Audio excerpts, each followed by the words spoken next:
So we're doing this. I guess. I'm like happy I'm your first guest, man. Like shit. Look, I knew already, like, I knew I wanted to do this from way back. It's like just, finding the right time and then whether to, how to go about it. Then I was, of course, hoping to be able to do things in person, but, obviously, well, things are not getting better. And Nope. so, well, let's just do it lah. Yeah, true. I love the lighting in your place though.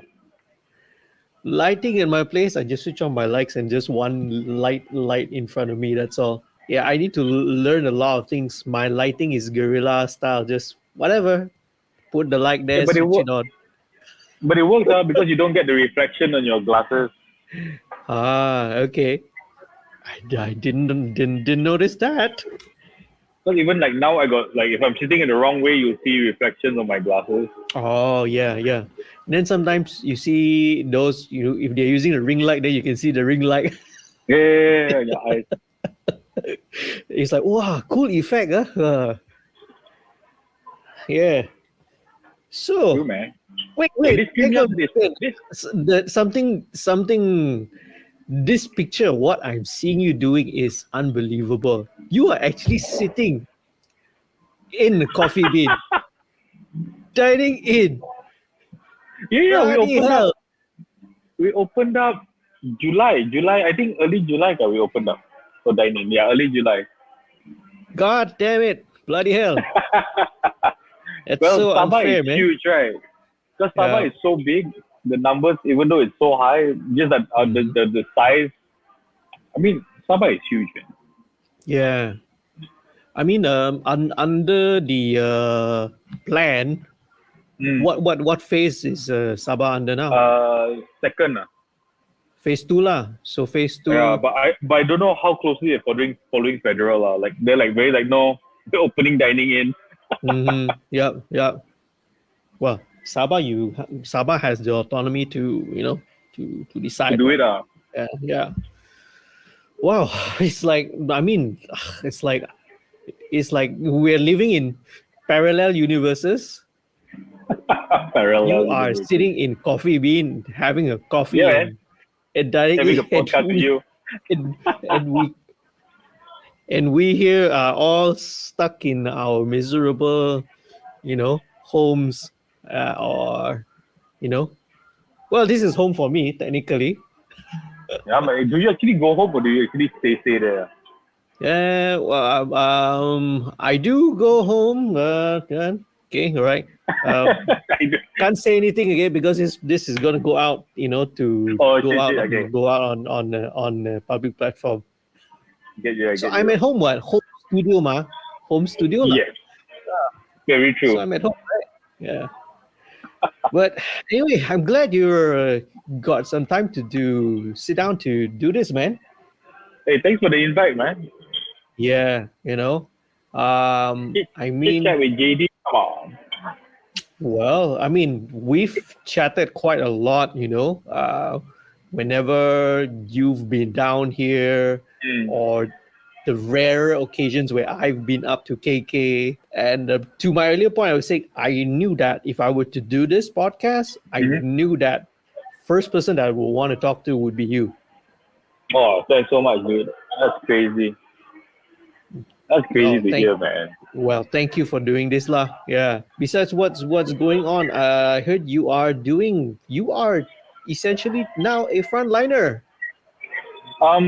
It came by quite weirdly. I was doing a production manager, producer work with a film company in KK. Yeah. I guess I was in a position where I was too much in my head, and working from home and struggling with work was a bit too much. I was on the verge of quitting and all that stuff, but then the bosses were cool with me taking leave for a couple of months to do this vaccination thing. And I think it's the people interaction that has gotten me a lot better. Being able to just talk to people and all that stuff. Well, I know you texted me and you mentioned about it, but well, sometimes we are so sort of isolated nowadays. I mean, when you bring it up, yeah, I do get it, man. Sometimes I do get that feeling as well. So Yeah. I guess it's good. It's awesome, man, that you're doing the this volunteer thing. So I got the amount of issues, too, but yeah. But I think in our job with what we do, it's the people, the communication, the community. Like we're so used to meeting different people every day. Suddenly when you cut that out, right? It's like, dude, cannot. yeah, whatever personal interaction, we treasure it, man. Yeah, Yeah. man. So Definitely. okay, cool. All right. I know you gotta go. I mean, you gotta go, so we don't have too much time. Can we do So part one, part two? yeah, I have a couple of bunch of questions which I already kind of have prepared, but you know, I, I the actual reason why I want to do this is because, and later down the line, I want to talk to a lot of other people, folks as well. People that I meet, that I encounter every day through the everyday, studio Mm-hmm. sessions and production line. But it's always been about work, and people come in, people go. So sometimes we Yeah. don't really get time to really sit down and really get to chat and get to know the person, get to know the people that we work with lah. So that's actually the main reason why I want to start doing this. Mm. So it's more of like a deeper connection thing. Yeah, man. Like, I get what you're doing. Do you have a Yeah, name for this yet? I don't have a name for it. I mean, if you were to keep with the on point, on brand with everything I have, as you can see, it's up there. It says MixChat, but I might change it to something else. I think Because this I have chat is good though. I have MixChat, I have MixStream, well, and MixBoy. So keeping things consistent and on the point, lah. Yeah. Nice branding, nice branding. So let's start from the beginning. Let's You go, know, man. let's start from the beginning, man. I mean, where are you from? Where did you grow up? Okay, Yeah, Ken. right from the Um, beginning. We want to know the story, and wow. not only me. I mean, I do know you, but hopefully others will get to know you better as well. Yeah. Born and raised from the island of Labuan. Born 1980, so 80s kid. I was in Labuan all the way till I finished SPM. And Labuan being Labuan, it's not like a creative. I wouldn't call it a creative space. People that are very practical. It's either you're living doing accounting work, banking, or you're doing oil field most of the time. So if you're doing anything else that's artsy, it's like a very foreign ground. It's very much considered just a hobby and a passing phase. So when I dove deeper into music a bit, it started off with DJing first. I'm lucky I have a very crazy cool dad. When I told him I wanted to do DJing, the day I finished SPM, he threw me into a club and got me introduced to a DJ, and I started spinning that night onwards. So that was super cool. So it went from DJing. Now look, the weird thing about me is yes, I do music production, engineering, but I'm very bad at playing instruments. So like I don't even know your chording structure on the guitar or anything. I can play your basic chords on keyboards, but it, you know, yeah, I was more on the engineering production side of it, not so much on the playing. So I never took music classes and all that stuff. Just DJing, dove into DJing. Was a big fan of Chemical Brothers. So Chemical Brothers' second album, uh, Dig Your Own Hole. Was it the second album? I can't remember. I can't remember the I name of the album. It had a remember. song that called Block Rocking Beat. Right, right, yeah. So Mm. that was the album that made me want to dig into how music was done. So when I came into engineering, it was very much on the pretense of not even being an artist or making my own song, but just the science of how did they do this? How was this drum done this particular way? How was this sound done? How was it captured? And I just dove straight into it. So 98, I went to SAE, took the diploma course, and I haven't turned back from then. came back to Labuan for a year, struggled to do something, couldn't. Then I went to I moved to KK in Kota Kinabalu in 2000. Worked a job in a M&E construction company, mechanical and engineering, M&E company lah. So my job was the audio engineer to calculate the audio specs for the sound system they were supplying for government schools, government buildings, and all that stuff. So I was doing that for 4 years, and in that 4 years, I was in the hip hop community in Sabah in '99 when I first got back from KL. Back then was not Borneo Crew. I was Decipher before Decipher BKI, then slowly became Decipher BKI. So on the side, we were doing shows. I was doing DJing a bit, but I knew when I was studying in KL, I knew very much that studios in KK were very rare. Even jamming studios, it's not like KL. So when I was studying, I would literally not go home. I would literally stay in the studio. So the lecturers would have to they switch off the equipment while I was working to chase me out of the studio. So yeah, man. So yeah, I remember Robin was one of the lecturers, started shutting down the equipment and said, "Chris, you have to go home." So he brought me out for dinner, went for a movie, chill, but I just couldn't leave the studio. I would be there at 9 a.m., go home when the studio closes. So I'll be in my junior sessions, my senior sessions, my batchmate sessions, just absorbing the studio environment. So going back to when I came back to KK, 2000 to 2004, I knew the one studio I wanted to work at was in RAM Production, which was run by Roger Wang. Yep. Now, the thing is, he already had an assistant engineer at that time, Silas, who is now with RTM. So what I did from 2000 to 2004 was I would call Roger every month and ask him if he needed an assistant. So for 4 years, call him every month. Hey, Roger, you need assistant. Hey, Roger, you got extra session, you need help. Hey, Roger, you need anything. Roger. So after 4 years, one day he said, "Are you still interested to be an assistant?" I said, "Yes." The day he asked me to come in for the interview, that same week I quit my job with the company, the construction company, and I went straight for the interview.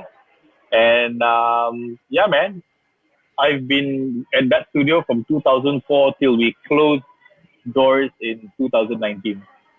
So we went from being an assistant to Roger to 2010, me opening up my own eyes and ears and sub-renting the studio. Something crazy, right, man? Bloody hell. Yeah. 2004 to 2019, right? Yeah. Yeah. And I never learned to play the guitar, even though Roger Wang was there every day. So. Well, you can hire guitarists to play for you. Exactly. That's why I never bothered to learn the instruments. Like, I know the theories and the technicals of it. I just don't know how to play it. So when I'm producing, I know how to tell, like, there's a different way to hold that chord, or there's another chord that you can hold that's a bit more open and stuff like that. But, man, that's awesome, man. Yeah. Thanks, dude. Yeah. So I mean, 1998, you came here, you studied in SAE. Then 2000, you moved back. 4 years of persistence, constantly bugging Roger. Roger, yeah. What was working with him like? Roger is he doesn't impose. He's very laid back. He's very let you do what you want to do, learn through your own mistakes type of person. He doesn't instill that this is how I do things, this is how you are going to do it as well. And when you ask him, like, how do you do a certain thing, it's on you to see how he does it. He doesn't really tell you how he does things. So how he EQ'd, why he EQ'd. He was very chill. He's very sit down. You can watch him do his work. You can watch him record. You can watch him work with other musicians. And very chill, actually. He's the one that if you ask particular questions, then he'll answer. If you ask very general questions, he'll be like, But he's very chill. I remember I screwed up some projects that he just said, just don't do it again. So I okay lah. Wow. Okay. All right. That's awesome, man. I mean, from my from my interactions with him also, he also definitely comes across as a very chilled character. His personality as well, very easygoing. How Mm, he interacts with people around him, super yes. laid back and easy. So wow. So I guess working with him was like that as well. Yeah. And I think the similarities with you, what not similarities, what I think uh, a lot of producers or engineers have is attention to details, right? So Roger's attention to details, the minute things he can pick up, it's insane lah. Like you have 4 5 instruments running, and he can point one particular instrument on what note or what time code is off, and you're like, oh, okay, shit, cool. And he's like like when we do our own stuff, we're super analytical and we're super like no, it could be better. It's the same with Roger as well. He'll do multiple takes of one part of one like intro until he's satisfied. Like 45 minutes later, okay, I've done my 4 bar intro. Let's move on to the next. Uh, did you get to work on any of his albums? You engineered Um, on like his um, albums, the double take albums, and his own personal solo albums and all that. when I joined, Double Take album was already done, but I did work on some of his solo stuff, some of his session work. I I think I did some of the Double Take Christmas stuff, Mia's vocals, Roger's guitar. These two are very they make the recording sound so simple, but when they're actually recording it, the work ethic is it's top notch. Like they will literally spend the time to make sure it's delivered properly. Yeah. So yeah, but they're super easy to work with lah, and they're open to comments, they're open to suggestions. It's not like Roger Wang. You have to listen to what I say because I know my guitar. If I say like I think the previous take was better, this one sounds a bit wonky or it's not there yet, he'll delete the take and he'll do another take. So things like Wow. that is nice. Okay. That was really cool, man. They would I believe they recorded together, right? Live at one go, They've or does done both Roger do it individual. separately? Depends on the project. They have Hmm. done where they played live together, and those are always the best part for me. The vibe is just amazing between the Yeah. two of them. Yeah, man, that Hmm. live vibe. Yeah. But it's just tiring when somebody doesn't like the note doesn't hit or there's a slight timing mistake. They're just willing. They're not willing to let it pass. They'll just redo it. So Oh, amazing, man. I see. Okay. Yeah. Yeah. Well, so I mean, throughout your whole time at RAM, and of course running your own eyes and ears, Eyes or is and it ears and eyes? Eyes and ears, right? eyes and ears. Yes. Yeah, eyes and ears. Okay. This leads me to another question. I mean, what's your proudest achievements? Or things that you've worked on, whether personally or the artists that you've worked with, any of the bands, Wow. any singers. Yeah. I Too think my too too many my today. kind of lah. But I think my proudest for my own is Mm. the Jade sisters, the 4 sisters from Tamparoli. Yeah. We were speaking for a year before they came into the studio. I was managing them for I think 2 years as well.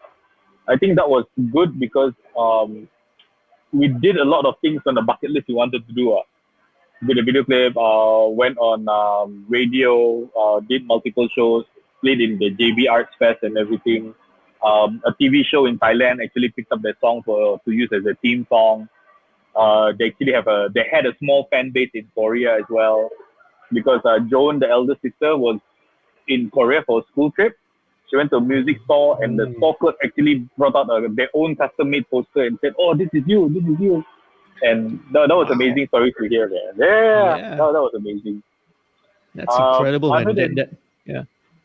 yeah, the other achievement I think was when Hits and Era started in Sabah. This was 2010, I think 2011, I can't remember. They had the Borneo Hits chart and the Borneo Era chart. Combined both 70 to 80% of the charts were artists that came to Eyes and Ears. So I was like, yeah, yeah. It was That was good. you tap out the charts lah Tap, during those tap times out the lah. radio. Then Yeah. yeah lah, it was good at the same time. But then the other underground bands I wanted to work with was scared I would make them radio friendly. So Yeah. You have that little bit of a reputation, the what? if I should say, where sometimes I don't know, whether it's fair to say or not, because yeah, that people are afraid or takut lah to work with Chris because wow, Chris can be very demanding, very very very professional. But I know Um, we've had this discussion many times. We've talked about this many times before, and it could go down a long, deep rabbit hole about the Sabah scene, mm, Sabah music, and all that. That could be for another time, lah. We could yeah, go into, yeah, that's a yeah. whole different conversation. It's a whole long different conversation, lah. And yeah, yeah. Perhaps it's something for another time as well. But is that true? Is that Uh, is that an accurate? Is that a fair description? I think because like getting to know you, the Shavit boys, being able to see how you guys and other people work in KL, right? Like all the hip hop acts like Jim Hackman, Sabala, and all those people. Getting that, being able to see that firsthand, I wanted to bring that professionalism and maintain it in KK. Because even when we were studying in SAE, it was always hammering on utilizing your best hours in the time, doing the best takes, doing everything before you go into post editing. Don't like jangan harap post lah. Do it Mm, there and then like working with Roger and the gangs and all these professional people. So I tried to bring it into the scene as well lah. And I guess they were not used to it lah. For me, you're mm, already paying X amount of money to be in the studio. Don't don't waste it lah. Don't take it for granted lah. And I mhm, always tell people like whatever you do music now, even though you think it sucks, you don't know who's going to listen to it and how long it's going to be out in the internet.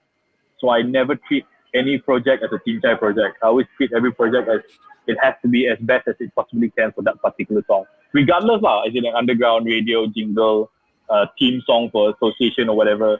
I treat all the projects with the same standard. So I think mhm. yeah, that was my thing. Yeah, I mean, I had issues yeah. where guys wanted to do a copy paste on a live session where there was no metronome.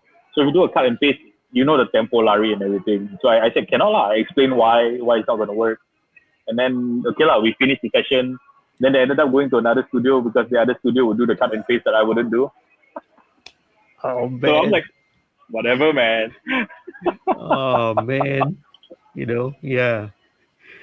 So yeah, I mean, that kind of leads into my next question. So I mean, that must be some frustrations, I suppose. Is there any part? Is there on your part? What is it that you find frustrating? I mean, without having to go, balls deep into the whole Um, discussion about the Sabah music scene, lah. uh, Yeah. okay lah. Let's not talk about Sabah, just Sabah lah. Mm, In yeah. general lah. In general, yeah. I think sometimes as an engineer or producer, you get more invested into the music than the actual talent itself. Like you hear Mm, the music and you know how far it can go and what direction it can go, and you want to mm, guide and you want the best possible for that song. But it's just mm, that either the talent takes it for granted or it's like you are too invested in the project. So I think that was my mm, frustration. Where I see the potential, I see where it can go. It's just a little bit more effort done. It's not even spending extra yeah. money. It's just playing properly, taking it seriously. Yep. Mm. So my frustration is that people taking their own craft for granted. Right. 100%, man. I think I can relate to that. Right? 100%. I can definitely relate to that, man. So sometimes yeah, it is frustrating to see that, man, these guys, this band this artist could go so far if only they just Mm-hmm. put that little bit extra, Yeah. or or even not that, even, or maybe if they remove a little bit of that self-doubt, Mm. or have a little bit more confidence, I would say. you know Yes, I yeah, agree. it could have gone so much further lah. But there's only so much that we can do as engineers and producers. I mean, if some Mm. if some musicians and some artists are not ready to go the distance, so to speak, so cannot force them lah. I think that was the Yeah. hardest lesson to learn now, where you Mm. cannot force it to happen. Like you have to let it happen, but it's so hard not to be invested in the project you're working on, though. Even though you're not a producer, but just an engineer, if it's so Mm. good, right, you're just invested in it. Sometimes it's even the people itself, not even the music. Like Yeah. the people are good, they have the skill set to do it. Like, you just Mm. can't force it, lah. Yeah. So it's a hard learning process. Exactly, man. Yeah. So I guess the learning process for us as well. Yeah. Not Mm. not just not just the artists, not just bands. We learn lah. Yeah, and how Yeah, to lor. apply this next time to other situations and other people that we work with. Yeah. Taking the time to invest in people, though, so Yeah. tiring. I understand what you mean, man. You mentioned that you've with Jade Sisters. Not only did you like record and produce and mix, you also manage them. I think you were Oh, managing yeah. a few other bands as well, right? I was at that time together with Jade. I took a bit too much on, lah. I managed 4 other acts as well. Wow. Yeah. But the benchmark was Jade Sisters, so Mm. everyone's working ethics were not on par. Like they just because they were under my management, they expected things to be easier. So they expected Mhm. me to do a lot of work. I'm like, nah, that doesn't happen that way. Yeah. Yeah. Yeah. Very, very true. Very, very wise words indeed, lah. Yeah. Mm. Cool, man. Yeah. I mean, if if there are any like upcoming, what would, in this case, then what would your best advice be for any upcoming artists, new bands? What's your best production, Mm. best piece of advice? you know any, or Um, anyone who may be listening or watching this, planning a career in music. trying to figure out where to start with that. I think okay, if you're a band, I think it's super important that you record your jamming sessions, even though it's bad audio, whatever. Even through your handphone, just record it, watch back, listen back, and as a band, don't just focus on your instrument, but Mm. try to listen to the band as a whole set. Because I've come to across too many situations where the band members are just focused on the instrument, on how it sounds in the song. That the song doesn't happen. It's too individualized. I think working together as a band, learning to work as a team is important for a band. Don't harap one person to write the song, one person to tell you what to do. Like a band has to be a band. Everybody has to play a role. I think that's it. Like if you're a band, how to work as a team and divide the roles in the team. Now, if That's you're a great. singer songwriter, don't be afraid to experiment, and don't listen to just your family members.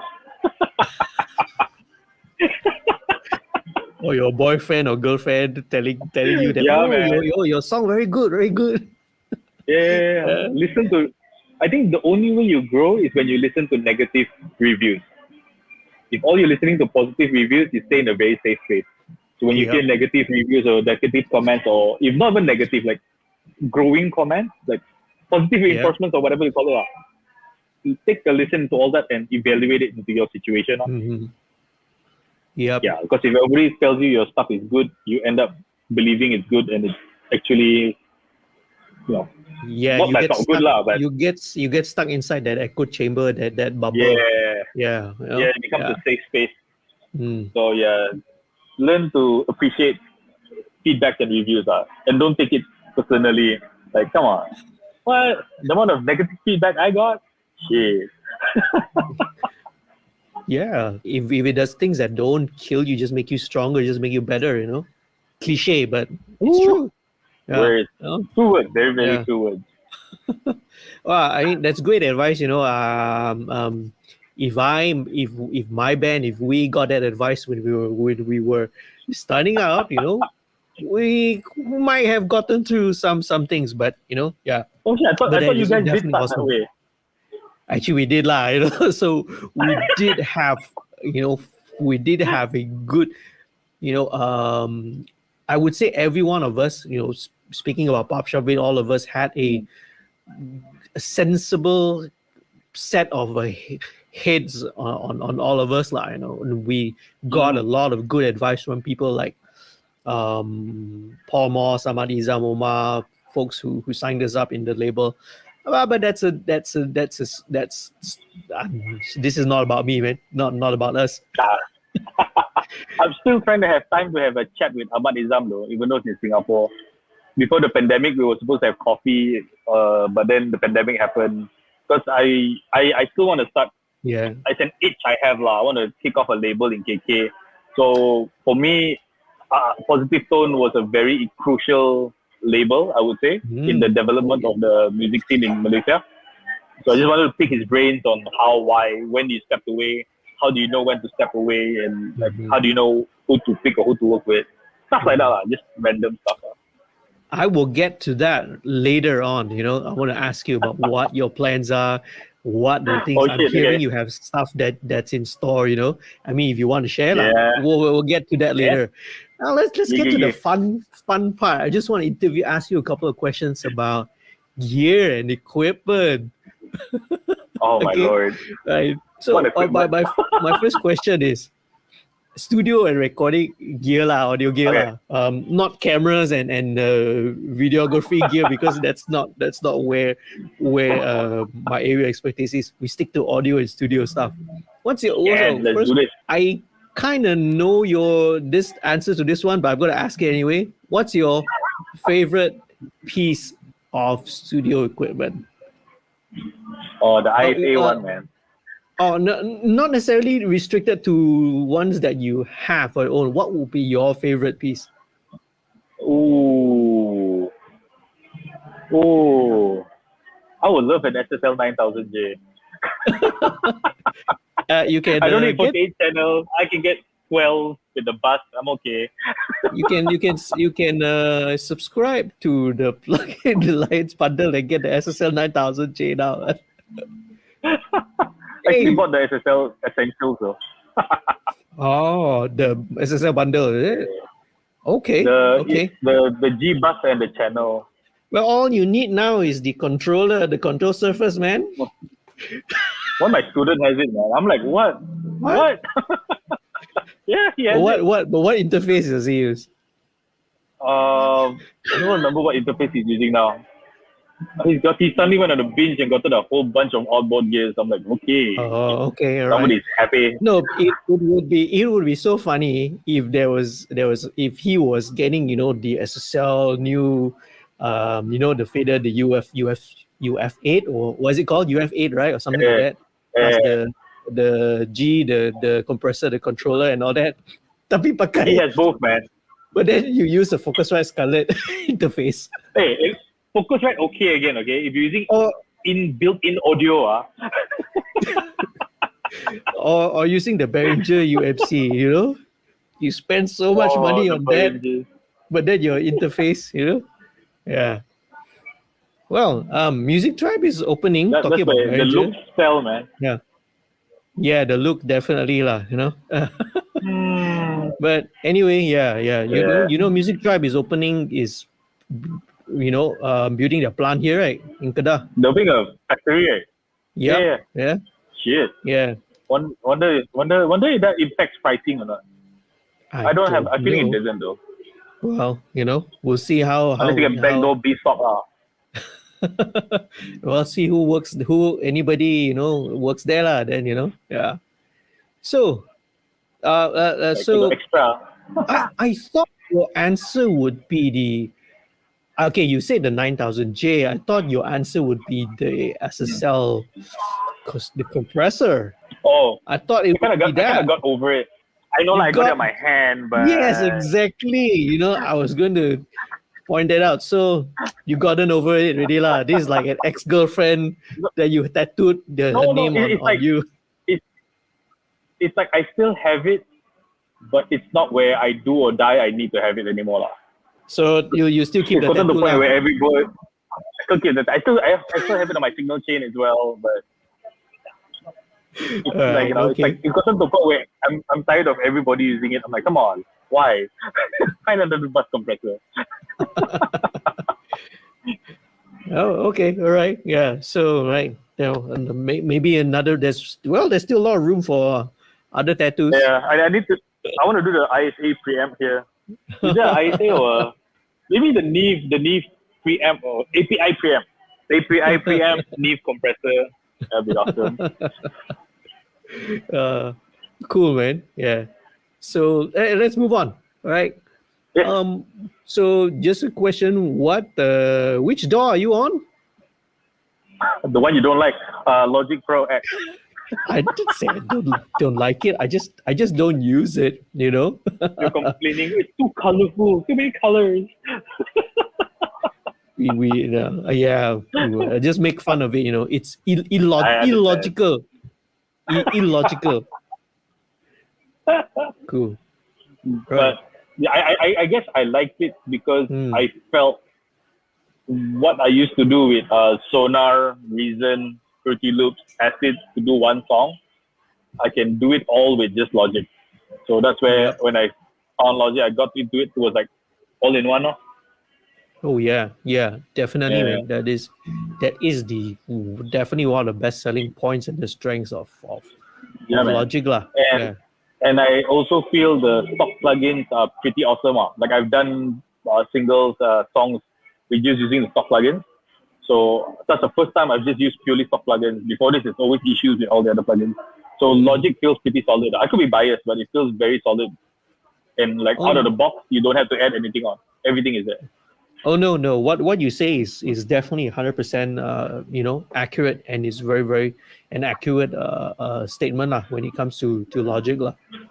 Yeah. Yeah. So I mean obviously RAM closed down in 2019. I thought it 19. closed last year, but it closed in 2019. 2019. We officially tutup kedai 2019. 2020 was just cleaning up, selling stuff off. Oh right, I yeah. guess RAM opened its doors in 1999, so it was a good 20 years in the business. But we were just fighting.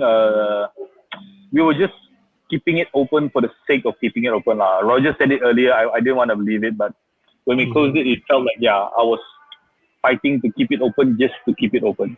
So what are you using now? I mean, previously, obviously, in RAM you had access to the rooms, the gears, and everything. What are you? What's your current, studio setup right now? Minimalist to the core. I have a MacBook Pro. I have a Mac Mini. So if I'm on the go, it's a MacBook Pro. If I'm in my place, it's just a Mac Mini, PreSonus R65 monitors, which are ribbon tweeters, an Audion ID14 interface. I have the Audion ASP800 for clocking. That's about it. Because right now, if I'm at home, I'm just focusing on mixing and mastering. If I need to do tracking, I'll work with Hezron Studio or Stephen Lim Studio. So depending on the budget, there's a few studios I go to depending on the client's budget. And it's work. So before MCO closed down, lockdown. So it reinforced the point where I might as well utilize other facilities that are here instead of me creating another facility. Makes sense, right? Like, I mean, it makes business sense instead of going and find another space and rent it and renovate it. That's insane. I'm not a drummer. It doesn't make sense for me to get a drum set, get all the mics for a drum, tune up the drum when O'Neill, another drummer in KK, has a drum room that he records in that has the Yamaha stage customs. I think he has all the drum mics. So he already has it. So I don't have to spend money getting what he already has. I mean, it's a community that's supposed to work with one another. So might as well try to make it work. Yeah, I think that's a great point you got there, man. community really needs to work together, complement each other wherever you We may be can. lacking in one area, and then vice versa, if you have your strengths and your abilities, and we use our strengths and abilities to complement others as well, True, man. be it our personal skills or our facilities or equipment lah. Yeah. Yeah, it's For cool. me, doing that makes the work faster, better. Mm-hmm. Because we're trying to do everything on your own, and everything will end up mediocre because you're just doing things that you are not mastered at. Yeah, I feel. awesome. Yeah. Let's see. That's almost pretty much almost all. What other things do I want to ask you about? This one soalan wajib lah.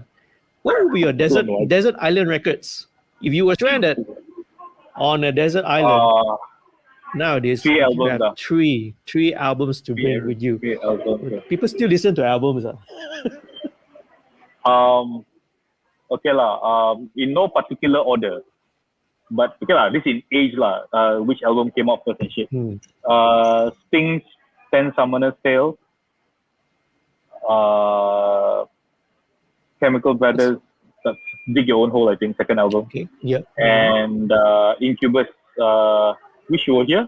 Is that the album title? Or is it Night Summer? Those three. Yeah. Morning View, right? Morning View. That's the title. Yes. Oh my lord. Yeah, that's the single.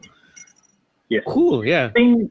Sting for me was more because of his how eclectic his song is and his lyrics lah. His storytelling and his lyrics so powerful. Yeah. So Sting has always been a storyteller for me.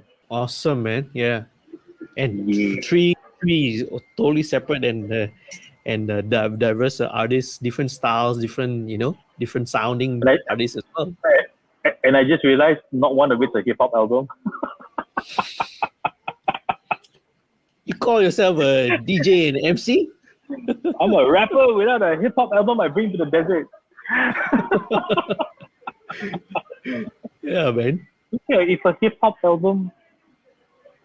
Oh, I really can't decide on which album. Okay, It's gonna be too hard. Anyway, You're supposed to I've only done have my three, but you can have your plus one. Okay, hip hop lah. Give a chance. Walao. Plus one. Wow. There's so many, must be so many Yeah, landmark. That's right. It's too much to.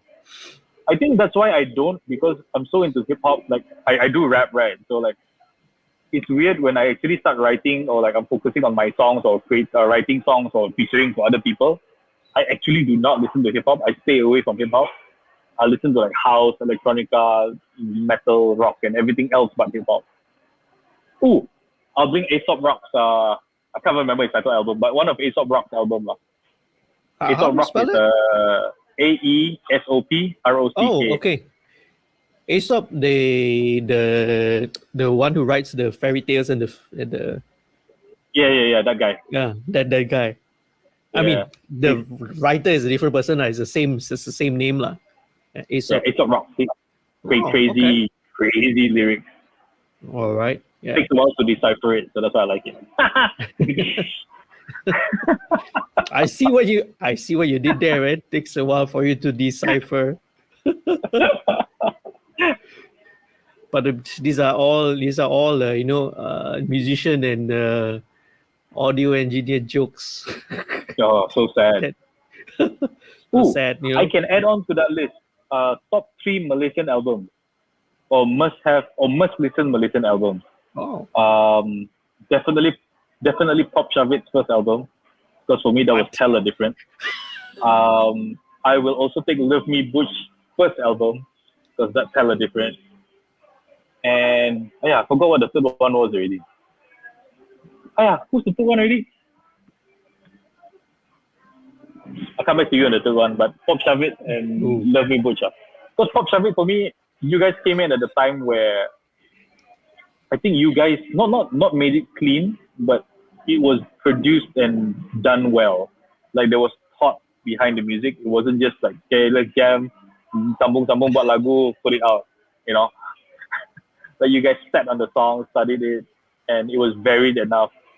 Love Me Butch was that weird combination of Sharul's vocals and the aggression of the band itself. Okay lah, Innuendo lah. Innuendo, for me, that album, no other group, R&B or vocal group has ever come close to that Innuendo album. Awesome. Yeah, that's it. Yeah. You didn't have to mention Pop Shavid lah there, No, you know, just because. I have to lah. I bring it up to my students, my interns as well. Like, you guys need to listen. This album came out what year? But you listen to how they did it and how it sounded. And now with all the technology, all the plugins, all the software amps, and you still can't bring it to that more, like at least that standard. Well, yeah, 2001, man. that's 20 years ago, dude. Yo, should have done the 20th anniversary release. We are working on something, so Ooh, can't say anything. Nice. yeah, it's pretty much done already. You know, vocals, everything all recorded already. Oh man, can't wait. That was all also recorded already. Yeah. Anyway, yeah. So that is. Who knows? You know, maybe by the time I put this video out, it's already out, or maybe after Hopefully, that. man. Yeah. So, Hopefully. which brings me to what's in store for you then? You know, what are your plans? What's upcoming? What's upcoming in the eyes and ears world? You know, is eyes and ears still gonna be still around, or is there something new coming around the corner? Eyes and ears is still there lah. The problem with Sabah is for you to register a trading license, you need a property, and you cannot use your house, so it has to be a commercial lot. So I don't have a commercial lot at the moment. So my eyes and ears bank account is still going. So jobs that come in, I do invoice under eyes and ears. But if anybody asks me for a trading license, I'm like, hey, kind of expired. But what I do want to focus on next is I'm calling it Senteng music. So Senteng is crazy, gila. So I'm calling it Senteng music because if you want to do it, you have to be crazy enough to do music.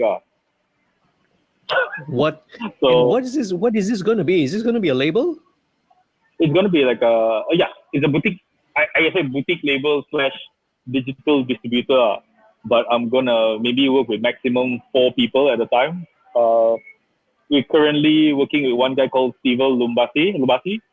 He'll be part of the company because I didn't want to just produce him. I wanted him to have ownership of his songs as well. So we decided to we'll set up a label together and then we'll work with other artists as well. So with Stevel, his songs are going to be in Dusun, the local dialect. But the production-wise, we're going very much R&B pop. So I'm doing most of the beats. He'll add on to it and we get other musicians to work on it. So it's a very diverse, it's very off what known as Dusun music now. And we know it's not going to be well received. I assume it's not going to be well received because of a lot of stuff. But I wanted to do it to show that you can elevate the local music without losing that ethnicity. Because for me, what gives you identity is the language. So we're maintaining the Dusun language, but we're just bringing it to a different musical level. But we do one very radio single where we got Roger Wang to play on it. So it's come full circle. It took me 20 years to work on a project where I got Roger to play a song on. Wow, can't wait to hear it, man. Is it out yet? No, we're keeping it yet. We're keeping it first, we're compiling until we have the EP completed. Then we'll start putting out the singles. I don't want to put out a single and then things drag or whatever.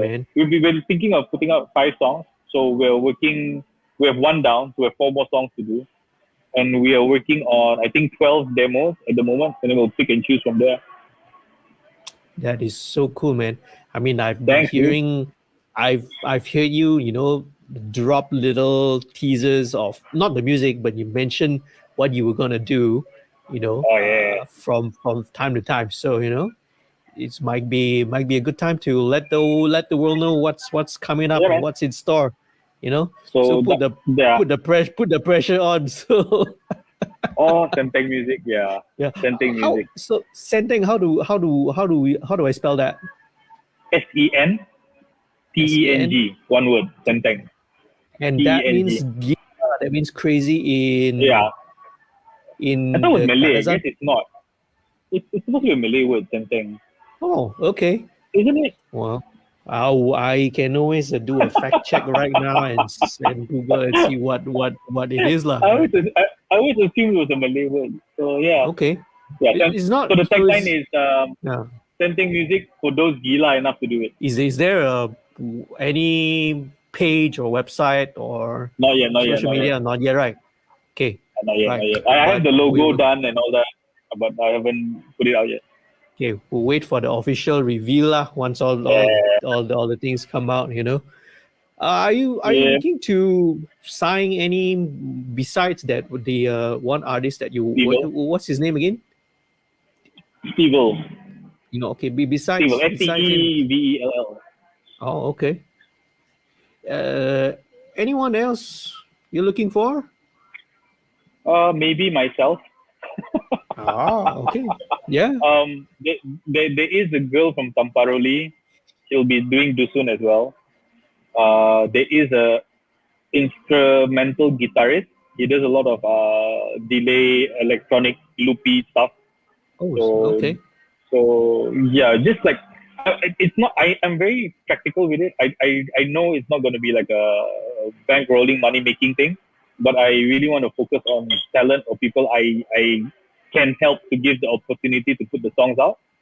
Like they have Nice. demos, so I can help them finalize it, get the musicians to work on it, get it to sound where they want it to go, and then help them put it out loud. And then we split from there or something. It's just giving opportunities to those that wouldn't normally get the opportunities. So it's not very Nice. mainstream. I'm looking for not mainstream talent. Very cool, man. Yeah. So, Thanks. you know, stay tuned for stuff to come up from Senteng Music, man. Yeah. Yeah, man. Hopefully end of this year, man. Hopefully. lah. We're recording this now in early August, so hopefully if it's end of this year, things are gonna get better. Things open up again. We should drop a single. Maybe if things are locked down as well, we might still do a single release. May not Cool. might drag too long. So like I know, yeah. It's tough when you wait too long. Sometimes you lose the momentum, you lose the motivation. You know, you're some Yeah. ada semangat already when you Just wait dies too out. long to when you wait too long to to put an album out. JD. Yes, Yes, I know. JD. Personal experience. Yeah. Yeah. Hey, I would love to work with you on a song though. I've been thinking about it for a while. Like even Yes, on a side project like an EP. I remember you brought it up before, but I felt I wasn't ready. What? Yes, I've been waiting for you to ask me. I mean, Don't have to JD wait on top 20, of his pressure. don't have to wait 20 years lah, okay? By the time Go, we'll go, be go. white hair already like Fred does, you know. Oh my god, my sideburns all white already. Okay, to do uncle I rap have already. I have one or two strands of white hair lah, for now lah. Doing good, Yeah. bro. Doing good. You know, well, white hair is cool, man. You look at Fred Durst and Limp Bizkit, man. Oh man, his whole get up for the recent show he did. Oh yeah, Begin dad look all the way. exactly. You know, and the new single is as well. Dad Vibes. I watched the whole concert. You know, I got the video. I downloaded it. It was so fun, man. It was it's like revisiting my teenage youth again, watching Limp Bizkit at rock out. You know, yeah. It's amazing that Limp Bizkit got so much backlash, got so much shit, but they're still going strong, still touring as a full band. It's amazing. Yeah, Crazy literally metal, that's now considered dad rock already. Yeah. New metal is dad rock. Man. And the new single is dad What the vibes. hell? Well, they're on the right trend. They know where to go. And I know this is totally sidetracking, and I was just so hyped watching the concert and you know listening to the new single you know. Yeah. I mean, break stuff is the lyrics are so relevant right now. Yeah. Oh man, a lot of lyrics. the new metal stuff is so relevant right now. So, Chris Pereira, Decipher, PKI, Eyes and Ears Productions, and Senteng coming out soon. You got anything else to add? Actually, I want to thank you lah for letting me come into the EAR sessions, even though just to take photos and engineer a bit. It was a good eye opener to see how all these different people under one roof doing their own roles, but working as a team was amazing, man. 11 songs in what, 3 days? What the hell? Yeah. We wrote them in 3 days, but it took us 3 years to finish it. And to finish putting it out. But those sessions were amazing for me, lah. It gave me a big spark back in music, lah. Wow. And even you letting me come out at your studio and watching you work reminded me how much I've let go of a certain things because of how things are here that I had to bring back. Like, oh, I forgot I used to do that. I haven't done that in a while. Oh, so man, thanks so much, man. You helped me keep. You have helped me stay in music. Oh, man. Yeah, man. I think music helped was always there for you. I didn't play any part in that, you know. Oh yes, you did, man. Just opening your studio to me and all that.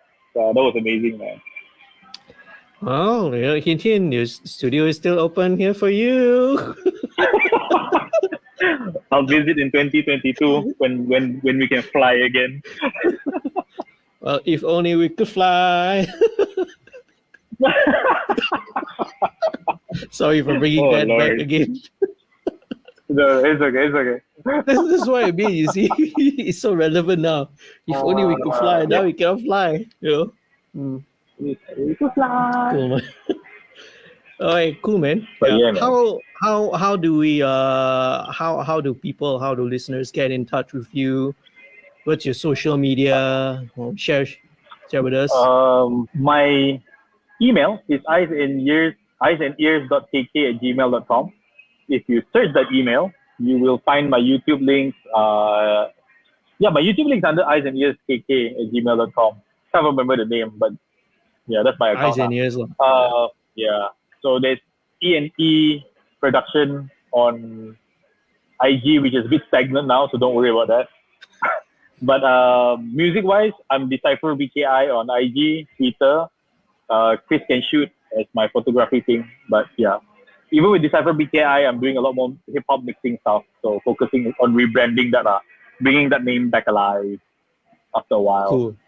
Yeah, but you are one of the folks out there I know which, when it comes to the social media handles, it can be a bit confusing because Decipher BKI lah, Chris can shoot lah, Eyes and Ears lah. It's like, hey, who do I tag? I tag all three, is it? Because in my mind, it's all separate. Like Chris can shoot is just photography. Eyes and Ears is the production company, and then Decipher BKI is the rapper, mixing engineer fellow. So I wanted to keep it separate lah. So like now Eyes and Ears is technically I don't have a space for Eyes and Ears, so I can't post much on Eyes and Ears. So okay lah. Awesome, man. Yeah. Wait, I'll start Senteng soon again. So it'll be another one. Right. So there'll be another social media handle to keep track of. Yeah. Yes, it will be. So thanks. I guess that's it from my end, man. You pretty much gone through all what I wanted to ask, and we're coming up to almost just about an hour, just slightly over an hour. So the timing is just nice. Anything else to add, or did I ask you that question already? I think that was all. I just want to say thank you again for getting me to be your first guest and being a friend after all these years. Helping me connect with the music scene and all that. And can't wait for you to come over, man. Need to go bring you for your prawns. I know, yes. Now that there should be less tourists. More prawns for you. more, a little bit more peaceful.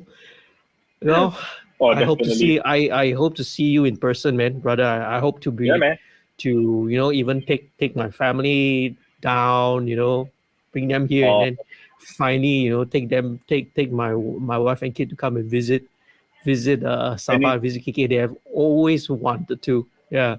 Oh, let me know, man. We'll sort you out. I know. All right. So, all right, yeah. All right. So, I guess that's it. I'm gonna All right, man. say goodbye to the those who are watching and listening. We'll hang around and chat a little bit more if you got time, right? But thanks everyone All right, man. for watching. Okay, all right. See Thank you you, soon. baby. Ciao, Happy man. recording and mixing. Peace, love, music. Yeah. Yeah.